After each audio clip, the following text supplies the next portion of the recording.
Labas tau. Labas. Pasiūga.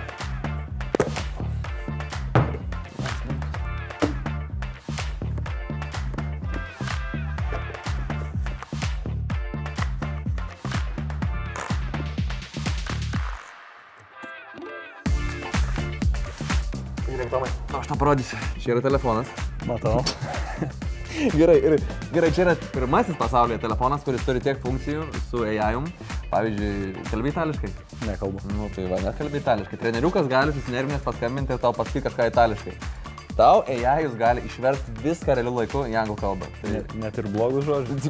žinok, išvers viską, galbūt net per daug. Čia yra dar visokių įvairių funkcijų ir aš galvoju, mes galėsim vieną pasitestuoti.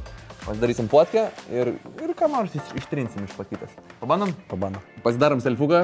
Opa, Tomai, į kadrą su Žalgirio logotipu. Zaikt.